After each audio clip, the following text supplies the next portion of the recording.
Hey everybody, welcome back to RPG Rookies, where we cover Dungeons and Dragons, tabletop role-playing games, dungeon crawlers, and all things fantasy. I am your dungeon minion. You heard right, I said minion, because I'm certainly no master. Today we have another review for you all. Today I'm going to be reviewing this product right here. This is the Dungeons and Dragons 5th edition Player's Handbook, and we're basically going to be doing a little flip through and showing you guys the contents that are found inside of this handbook here. And here you see some really nice artwork on the cover here, and it says on the bottom, everything a player needs to create heroic characters for the world's greatest role-playing game. So if you're getting into Dungeons and Dragons, and in particular 5th edition, and perhaps you already started with some of the introductory products that I've already reviewed on this channel, such as the starter set or the essentials kit, then probably the next step you want to take is to purchase for yourself a copy of the Player's Handbook. Everybody who's serious about committing themselves to the hobby of D&D should at some point eventually purchase this product right here. So let's open this up and see what we have inside. So we have a table of contents here that describes everything that you will find, all the different chapters and where to find everything that you're looking for. Here we have a preface with some descriptions of D&D. Here we have an introduction. The Dungeons and Dragons role-playing game is about storytelling in worlds of swords and sorcery. It shares elements with childhood games of make-believe. Like those games, D&D is driven by imagination. It's about picturing the towering castle beneath the stormy night sky and imagining how a fantasy adventurer might react to the challenges that scene presents. So it talks a little bit about the Dungeon Master, the Worlds of Adventure, and then it explains the game dice, and in particular the D20. So here we have part 1. It has an entire section here for creating a character. Very important aspect of playing Dungeons and Dragons is to create your own character and then evolve those characters through campaigns and adventures.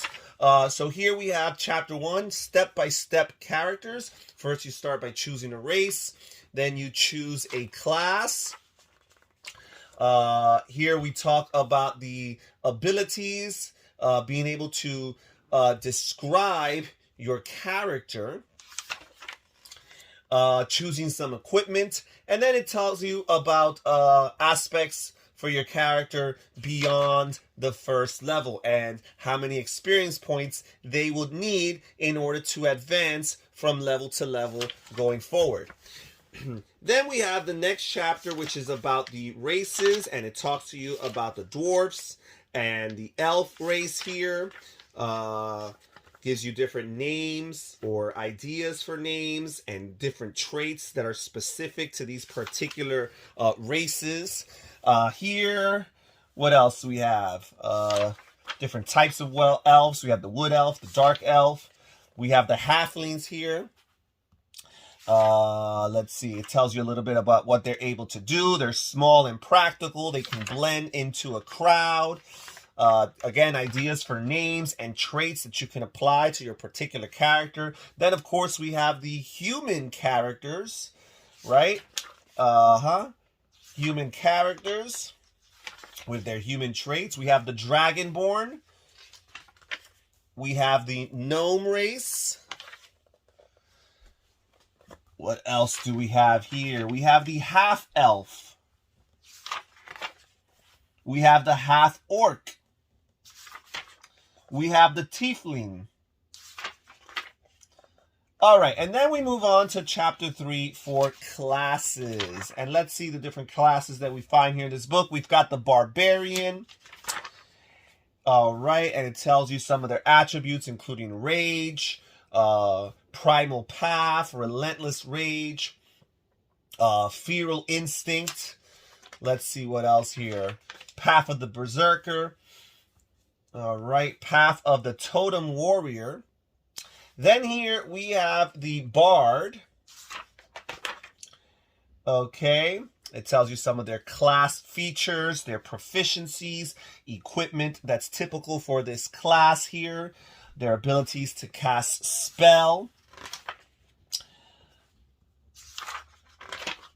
We have the Cleric here, which is probably my favorite class here. The Healers and Warriors, Divine Agents. Talks to you about creating a Cleric here. Tells you its class features and proficiencies. Equipment typical for the Cleric. Its spell casting abilities. The Divine Domain. Right here, we have an entire section here about Divine Domains. We have the Life Domain. We have the Nature Domain. The Tempest Domain, the Trickery Domain, the War Domain, and here we have the Druid class. And again, tells you some class features, some proficiencies, always some charts for you to refer to as they progress through the different levels from 1 through 20.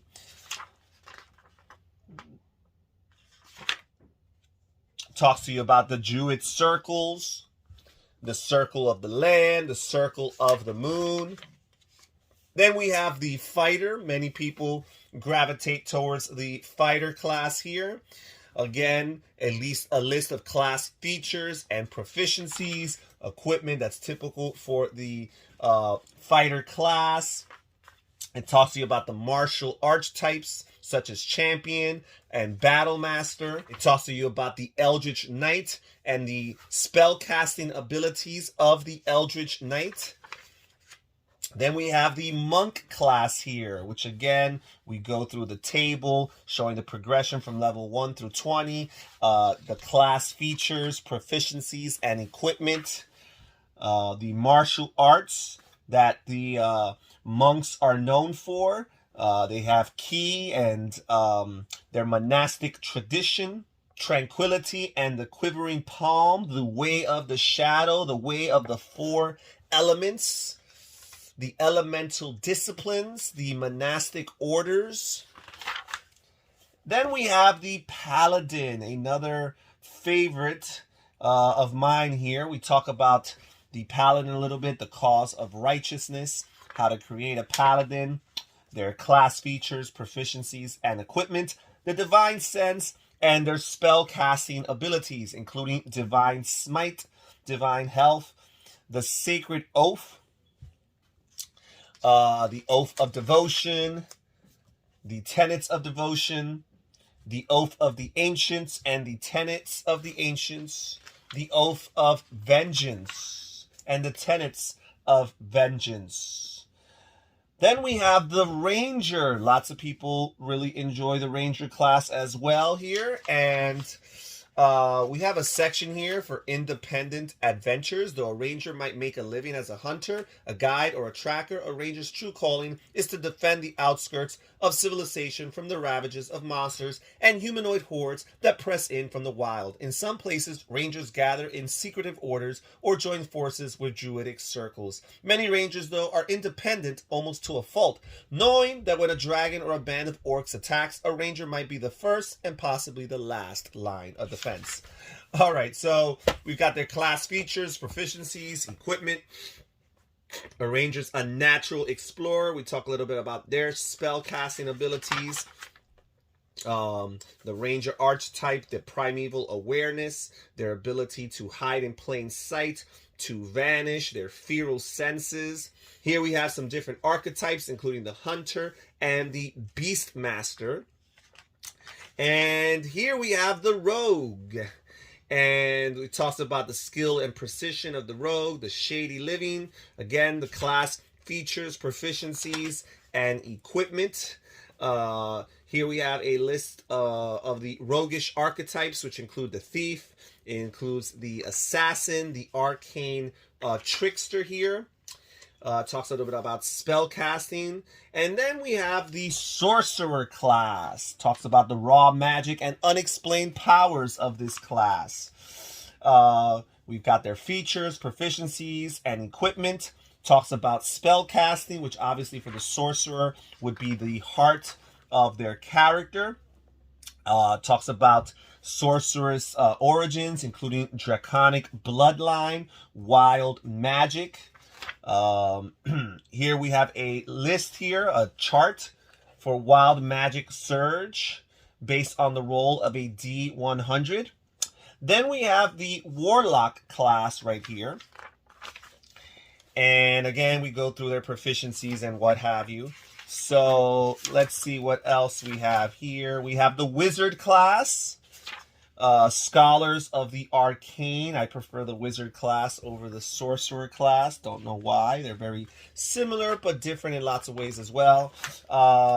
Again, talks about their spells, their arcane tradition, the school of abjuration, the school of conjuration, the school of divination, the school of enchantment, the school of evocation, the school of illusion, the school of necromancy, the school of transmutation.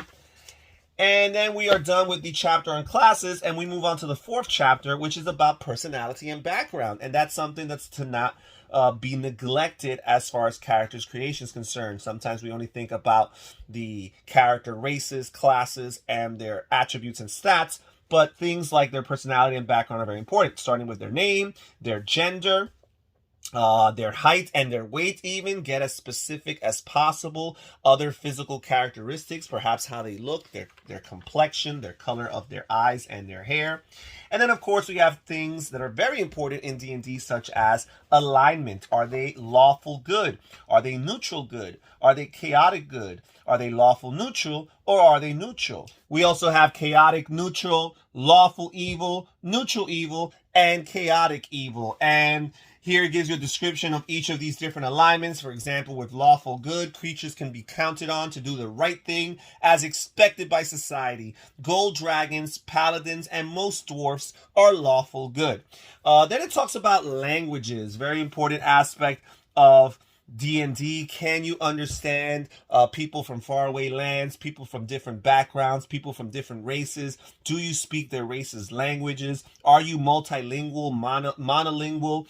And basically it tells you the different languages that exist, including Common and Dwarvish and Elvish and Giant and Gnomish and Goblin and Halfling and Orc. Some of the more exotic languages, which are Abyssal, Celestial, Deep Speech, Draconic, Infernal, Primordial, Sylvan, and Undercommon. Talks about personal characteristics and personality traits, bonds, ideals, and flaws, which all human beings to some extent have.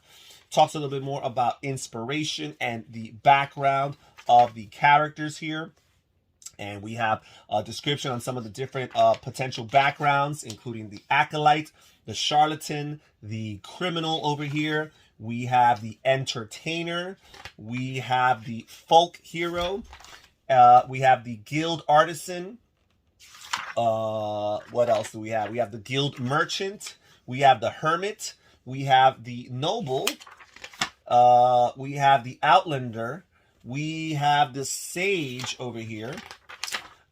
We have the researcher, we have the sailor, we have the sailor pirate, we have the soldier, we have the urchin, and that's it as far as background and personality. Then we move on to the fifth chapter, which is a detailed chapter about equipment.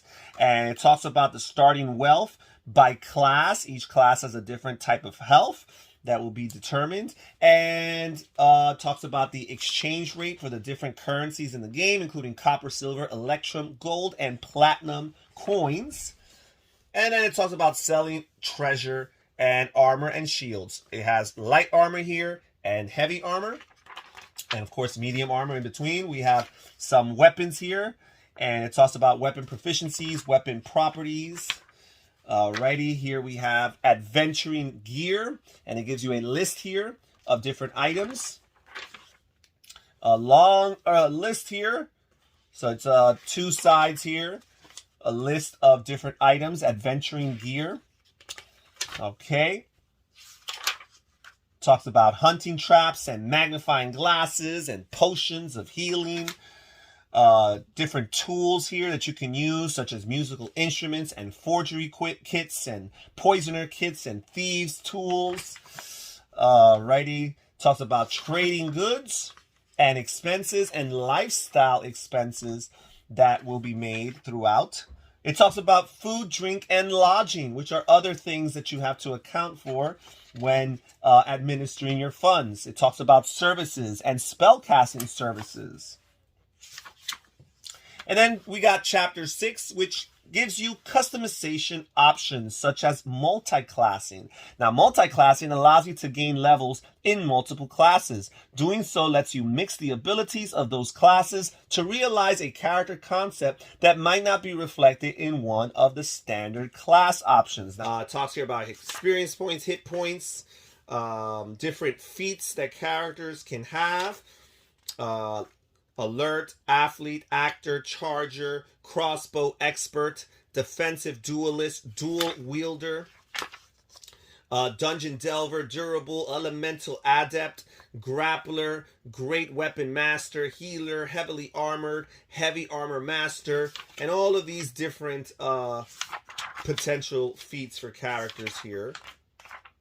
Then we get to the second part of the book, which is actually talking about playing the game. And this is where you start to learn more about the particular rules. And it starts first with an explanation how to use your different ability scores. And you got all your 6 different abilities, which are strength, dexterity, constitution, intelligence, wisdom, and charisma. And it talks to you about the ability scores and their modifiers, advantage and disadvantage, proficiency bonuses, talks to you about different ability checks, skill checks, passive checks, how to use each ability, and a description as to when perhaps one ability applies versus another. And that's a very important thing to understand in your usage of your characters. Then it talks about saving throws right here. Then the next chapter here actually talks about adventuring and explains time and how time is accounted for in D&D 5th edition, along with movement, which includes speed, travel pace, and such. It talks about different abilities that you can do while traveling, talks to you about the environment, and of course social interaction and role playing, which is the heart of what D&D is all about. You want to have these social encounters, and you want to have a good opportunity to role play. It goes into detail here about resting, in particular a short rest as opposed to a long rest. And then chapter 9, probably everybody's favorite chapter, is going to be the chapter on combat. And combat is not the only thing that happens in D&D, however, it is a very important aspect of it. And it explains to you how combat works, different actions you can take in combat, the difference between melee and ranged attacks, damage and healing, knocking creatures out, and temporary hit points. And then we move on to part 3. So part 2 was the shortest part of the game. Part 3 is actually the rules of magic. And then it goes, chapter 10 talks about spell casting. And it talks to you about the casting time, the range for spells, the components, and the duration of spells casted. It talks to you about the targets and saving throws and combining different magical effects.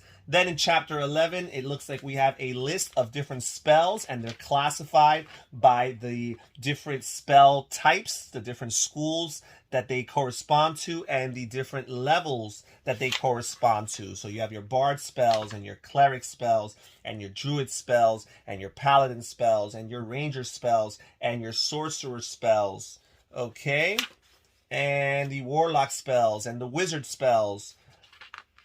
Okay, and then here we have a description of all the different spells. So you can go through all the spells here and get a description of what they do. And this is a long chapter because there's lots of spells to cover, and they go into pretty good detail for each and every single one of those spells.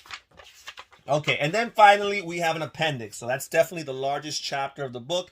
It's the last chapter, which is the list of the spells, or the description of the spells, I should say. And the appendix here talks about different conditions that players or heroes can suffer throughout the course of a game or an adventure. They can be blinded, they can be charmed, they can be deafened, frightened, grappled, incapacitated, invisible, paralyzed, petrified, poisoned, prone, restrained, stunned, and unconscious. Then we have Appendix B, which talks about the gods of the multiverse, and it talks a little bit about the D&D pantheons. First of all, the different explorable worlds that have been created in the D&D universe, if you will. We have the Forgotten Realms, which is perhaps the most well recognized and well known. We have Greyhawk, we have Dragonlance, we have Eberron, and then we talk here about the non-human deities here. Certain gods closely associated with non-human races are revered on many different worlds, though not always in the same way. The non-human races of the Forgotten Realms and Greyhawk share these deities. And then it talks here, a list here of deities. It tells you their alignments, whether they're neutral, chaotic, lawful. It tells you their suggested domains and some symbols here. And yes, so it has all the different deities for all these different worlds, all these different settings. And we have the Celtic deities, the Greek deities, the Egyptian deities, and the Norse deities. So it actually includes some historical, mythological deities from our real world, from days of yonder.